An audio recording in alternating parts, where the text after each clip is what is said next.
അതേപോലെ തന്നെ മറ്റൊരു ഹദീസിൽ കാണാൻ സാധിക്കും, നബി സല്ലല്ലാഹു അലൈഹി വസല്ലം പറഞ്ഞല്ലോ, നോമ്പ് ഒരു പരിചയമാണ്. അസ്സിയാമു ജുന്ന വഹിസ്നുൻ ഹസീനുൻ മിനന്നാർ.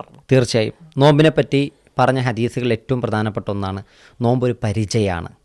യഥാർത്ഥത്തിൽ പരിചയം എന്ന ഒരു വസ്തു ഉപയോഗിക്കുന്നത് യുദ്ധത്തിനാണ്.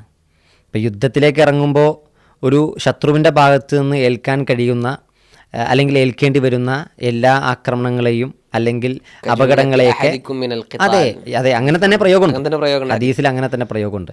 യുദ്ധത്തിൽ ഒരു പരിചയം ഉപയോഗിക്കുന്നത് പോലെ ഒരു വിശ്വാസിക്ക് നോമ്പ് പരിചയം നൽകുമെന്നാണ്.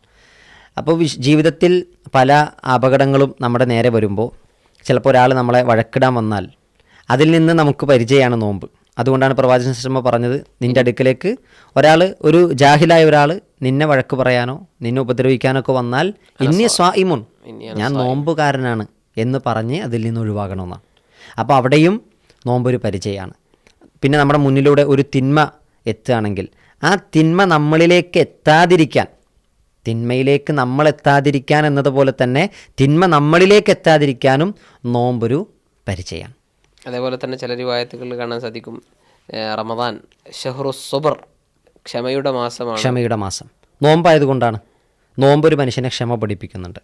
അതുകൊണ്ട് റമദാനിനെ പറഞ്ഞ ഒരു പേര് ഹദീസുകളിൽ കാണാൻ കഴിയുന്നത് ഷഹ്റുസ് സബ്ർ എന്നാണ്, ക്ഷമയുടെ മാസമെന്ന്.